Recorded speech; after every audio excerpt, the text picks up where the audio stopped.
नमस्कार मित्रांनो, मुरांबा मालिकेच्या आजच्या भागात आपण बघणार आहोत की रमा छेड काढणाऱ्या माणसाला मारायला लागती। तो म्हणतो, तू असं नाही मला हात लावू शकत, मारू शकत। मग ती डायरेक्ट चप्पल काढते आणि त्याला मारायला लागते।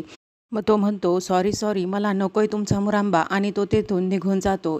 इकडे अक्षय भूषणला म्हणतो, चल आता याचा समाचार घेऊ। तो पुढे आल्यानंतर अक्षय आणि भूषण पण त्या बायकांची छेड काढतो म्हणून खूप मारतात आणि मग ते दोघे रमाकडे जातात। त्यांना पाहून रमाला खूपच आनंद होतो। ती म्हणते, तुम्ही दोघं इकडे कसे काय? मग लगेच अक्षय म्हणतो की कुणी मदतीला असलं की शब्द फुटत नाही, आणि तशी तर खूप चुरू बोलते। मग रमा म्हणते, होतं असं कधी कधी। अक्षय म्हणतो, किती बरण्या विकल्या मुरंब्याच्या? ते बघतो तर म्हणतो, ऑलमोस्ट सगळ्याच विकल्या गेल्यात। मग ते दोघे खूपच खुश होतात। मग अक्षय म्हणतो की चला, श्री गणेश हा झाला तेवढ्यात त्याला शशिकांत मुकादमचा फोन येतो। अक्षय फोन उचलतो तर लगेच तो म्हणतो की 10 मिनिटात येतोय आम्ही। मग अक्षय म्हणतो की या मालक, मी इथेच आहे, असे म्हणून तो फोन ठेवतो आणि मला म्हणतो की आता मला जावं लागेल, आपण संध्याकाळी बोलू, असं म्हणून अक्षय तेथून निघून जातो। मग रमा आणि भूषण खूप आनंदाने तो मुरंबा विकतात। ते शशिकांत मुकादम आणि अभिषेक गाडीजवळ येतात तर ते त्यांना अक्षय दिसत नाही म्हणून शशिकांत मुकादम चिडचिड करायला लागतो। तर तेवढ्यातच अक्षय येतो। मग तो म्हणतो, कुठे गेला होता तिकडे? काय तुझी मीटिंग चालू होती काय? मग लगेच अक्षय म्हणतो, नाही नाही साहेब, आम्ही गरीब माणसं, आमचं हातावर पोट, आमच्या कसल्या आल्यात मीटिंग? का गरिबाची चेष्टा करताय? शशिकांत मुकादम खूपच चिडतून म्हणतो, मग कुठं गेला होतास? मग अक्षय गोंधळतो आणि म्हणतो, मालक, मला पण बिडी काढी लागते ना, तेच आणायला गेलो होतो। मग अभिषेक खूपच आश्चर्याने त्याच्याकडे बघतो। शशिकांत त्याला म्हणतो की तुझं हातावर पोट आहे ना, मग तुला कशाला लागते बिडी काढी? मला काय मूर्ख समजतो काय? मला काही समजत नाही। लगेच अक्षय हसायला लागतो। तर लगेच तो म्हणतो की तू हसतोय साठी काय मी जोक केला की काय? माणूस आहे हा, काय निवांत आहे? आणि मग लगेचच अक्षय म्हणतो, साहेब, मला कसल्या आल्या मीटिंग? आणि तसं पण संतांनी म्हणूनच ठेवलेला, लहानपण दे ग देवा, मुंगी साखरेचा रवा, म्हणजे मुंगी होऊन साखर खा पण हत्ती होऊन दगड फोडू नका, असं म्हटलं। शशिकांत अजूनच चिडतो आणि अभिषेकला म्हणतो की याचे 500 रुपये कट करायची, घरी गेल्यावर मला आठवण कर। मग लगेच अक्षय म्हणतो, साहेब, मला खूप मोठ्या मोठ्या मीटिंग्स असतात, काम असतात, चला घरी, मी तुम्हाला घरी सोडतो। संध्याकाळी आयाजी, अभिषेक आणि शशिकांत बसलेले असतात। त्यावेळेस अभिषेक म्हणत असतो की आयाजी, मी शेफ निवडलेला आहे। मग आयाजी म्हणतात, ते सर्व ठीक आहे, पण त्याने परफॉर्मन्स नको का द्यायला? दिवसेंदिवस मुकादम फूडची टेस्ट बिघडत चालली आहे। मग लगेच शशिकांत त्याच्यावर म्हणतो की आई, अगं, मुकादम फूडची टेस्ट नाही बिघडली आहे, लोकच चोखंदळ झालीत, आता दुसरीकडे तोंड मारायला आणि येतात मग परत फिरून तिथेच। त्यावर आयाजी म्हणतात की ते सर्व ठीक आहे, पण शेफ मला काही पटलेला नाही। मग अभिषेक म्हणतो, आयाजी, माझ्यावर तू जबाबदारी टाकली आहेस ना, मग मला बघू देत ना। मग लगेच आयाजी त्याला समजून सांगतात, अभिषेक, असे परस्पर निर्णय घेऊन बिझनेस होत नसतो। तेवढ्यात लगेच शशिकांत म्हणतो की आई, आता तू कशाला लक्ष घालतेस बिझनेसमध्ये?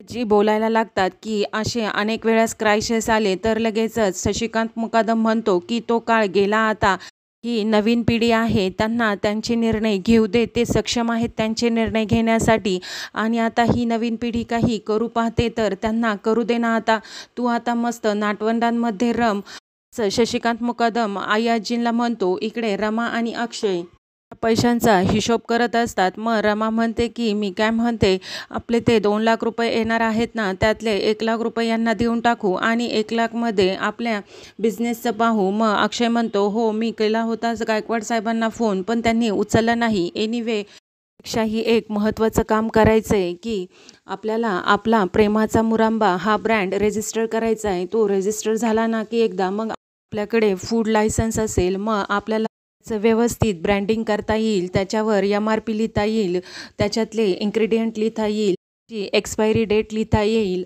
आणि मग आपलं प्रोडक्ट कसं प्रेझेंटेबल वाटेल, आणि आपण जी किंमत मागू ती किंमत आपल्याला लोक देतील।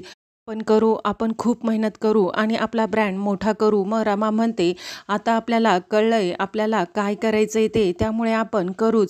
आज जेव्हा मी आजीची गोष्ट सांगत होते ना, तेव्हा अक्षय म्हणतो, आजी, मला पण माझ्या आजीची खूपच आठवण येते ग, जिने मला एवढं मोठं केलं, मला बिझनेस शिकवला, बिझनेस इथिक्स शिकवले, आणि आज बघ ती आपल्याशी कसं वागतीये, आणि बाकीचे बघ आत्ता तिच्याबरोबर कसे वागतायत, ना तिला ऑफिसला जाऊ देताय, ना तिला काही विचारताय.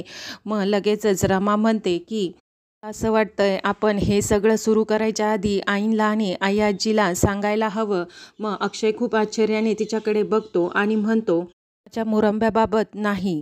तर लगेच रमा म्हणते, "नाही, आई-आजी मला माहिती आहेत आत्ता कशा वागतात, पण खरंच त्यांचं आपल्यावर खूप प्रेम आहे. मी पाहिलंय त्यांच्या डोळ्यात आणि त्यांना पण नाही आवडत बाकीचे लोक आपल्याबरोबर कसं वागतात ते, पण त्या काही वेळेस नाही बोलू शकत." मग अक्षय म्हणतो, "नाही, पण मला भीती वाटते. ते आई-आजीला समजलं तर त्या शशिकांत मुकादमला पण समजेल, मग त्या रेवाला पण समजेल आणि त्या परत आपला बिझनेस बंद पाडतील.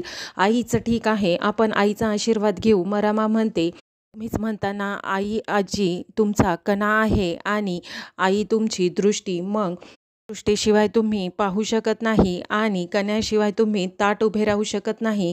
त्यामुळे आई-आजी आणि आई दोघीही आपल्याला सारख्याच आहे आणि दोघींचा आशीर्वाद तेवढाच महत्त्वाचा आहे." त्यामुळे दुसऱ्या दिवशी मोरांब्याची बरणी घेऊन अक्षय आणि रमा आई-आजीकडे जातात. आई-आजी बागेत बसलेल्या असतात. अक्षय मुरांब्याची बरणी समोर धरून उभा राहतो. मग आई-आजी म्हणते, "हे काय माझा मुरांबा? हे काय आहे?" मग लगेच अक्षय म्हणतो की आम्ही दोघे मिळून हा बिझनेस सुरू करतोय. मग रमा म्हणते की आम्हाला यासाठी तुमचा आशीर्वाद हवाय. वर आई-आजी काहीच बोलत नाही आणि मग अक्षय म्हणतो की आई-आजी मला माहिती आहे तू हा बिझनेस कसा सुरू केला आहे. आजोबांनी आणि तू मिळून किती खस्ता खाल्ल्यास याच्या सगळ्या गोष्टी मी ऐकल्या आहेत आणि आजोबा गेल्यानंतर तू हा बिझनेस कसा जिद्दीने पुढं नेला आहे मला माहिती आहे. त्या प्रोडक्टचं मॅन्युफॅक्चरिंग, पॅकिंग हे सगळं तू बघितलंय. अगदी लोकांच्या दारात जाऊन तू त्यांचा अभिप्राय विचारलाय आणि ते सांगतील तसे चेंजेस तू आपल्या पदार्थामध्ये केलेस. अगदी मला आठवतंय एकदा आपल्या किचनला आग लागली होती, तेव्हा तू आपल्या बंगल्यात सगळे पदार्थ करून लोकांपर्यंत पोहोचवलेत. तर मी बिझनेसमध्ये एंटर झालो. मग तू मला बिझनेस इथिक्स शिकवले, माझ्यावर संस्कार केलेत. मी तुझ्याकडूनच शिकलोय बिझनेस कसा करायचा ते आणि काय योगायोग आहे बघ. तुझ्या बायकोमध्ये सुद्धा तुझ्यासारख्या क्वालिटीज आहे." हे ऐकल्यावर आई-आजी त्याच्याकडे खूप आश्चर्याने बघते. मग अक्षय म्हणतो की हे पटतंय, पण तू ते मान्य करणार नाही. असो, मला फक्त तुझ्याकडून आत्ता एवढीच अपेक्षा आहे की हे आमचं प्रोडक्ट मला खूप मोठं करायचं याची तू चव घेऊन सांग ना की हे कसं झालंय ते. मग आई-आजी काहीच बोलत नाही. रमा म्हणते की आमचा कितीही राग आला तरी तुम्हालाही माहिती आहे आपल्या दोघींमध्ये एक गोष्ट समान आहे. आपण दोघी पण जिद्दी आहोत. आपण जे ठरवतो ते करतोच आणि आज आम्हाला आमच्या भारी बिझनेस करणाऱ्या आई-आजीचा आशीर्वाद हवा आहे. असं म्हणून ते दोघेही आई-आजीच्या पाया पडायला खाली वागतात. पण आई-आजी त्यांना आशीर्वाद देत नाही.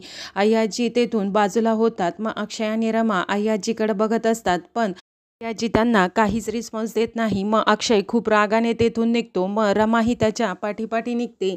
वेळेस आई-आजी थोड्या इमोशनल होतात आणि परत येऊन बसतात आणि मुरांब्याची बरणी हातात घेतात. हे रमा बघते. मग रमा अक्षयला थांबवते. आई-आजी मुरांब्याच्या बरणी खोलून त्याची चव घेतात आणि म्हणतात, "छान आहे चव. हे दोघेही माझ्यासारखेच खूप जिद्दी आहेत. बिझनेस अगदी यशस्वी करून दाखवतील.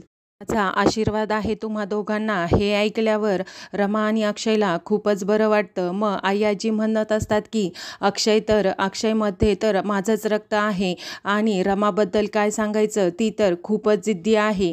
माझ्यासारखी आम्हा दोघींमध्ये साम्य तर आहे. आम्ही दोघी जे ठरवतो ते करूनच दाखवतो.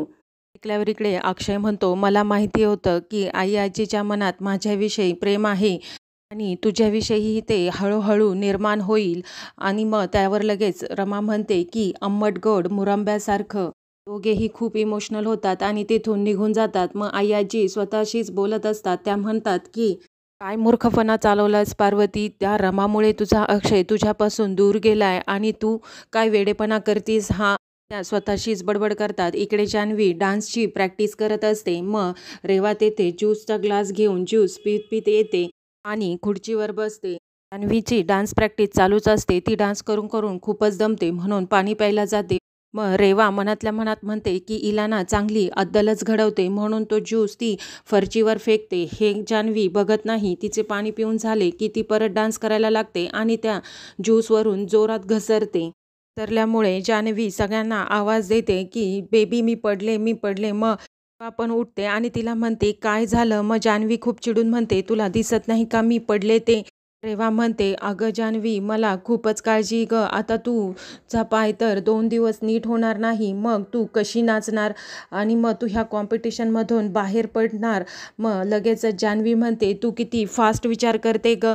इथे मी पडले आणि तुझं काय चाललंय? आणि तेवढ्यात रमा येते. रमा म्हणते, जान्हवीताई तुम्ही अशा का बसलायत? मग लगेच जान्हवी म्हणते, मी बसले नाही, मी पडले. मग ती म्हणते की तुम्ही कसं काय पडलात? मग जान्हवी म्हणते, मी आले तेव्हा मी इथे डान्स करत होते. इथे ज्यूस वगैरे काहीच सांडलेला नव्हता. मी पाणी प्यायला गेले आणि ज्यूस कसा सांडला आणि मी त्यावरून पडले. हे ऐकल्यानंतर रमा लगेच रेवाकडे बघायला लागते. जान्हवी पण रेवाला म्हणते की रेवा, हे सगळं तूच केलं ना? मग रेवा म्हणते, सगळं जाऊ दे, पण आता तुझ्या सगळ्या मेहनतीवर पाणी पडलं ना? एनिवे टेक केअर, असं म्हणून ती तिथून निघून जाते. मग जान्हवीला उचलून खुर्चीवर बसवते. जान्हवीला खूपच त्रास होत असतो. ती जान्हवी रमाला म्हणते की खूप पाय दुखतोय रमा, मी खूप प्रॅक्टिस केली होती, ऑलमोस्ट सगळा डान्स बसला होता, आता मी कसा डान्स करू? रमा म्हणते, नका काळजी करू, होईल 2 दिवसात नीट. आणि मग रमा तिचा पाय दाबत असते. तेव्हा जान्हवी तिला म्हणते की रमा, तुला आता माझीसाठी एक गोष्ट करावी लागणार. मग रमा म्हणते, काय? मग लगेच जान्हवी म्हणते, तू माझ्यासाठी डान्स प्रॅक्टिस कर.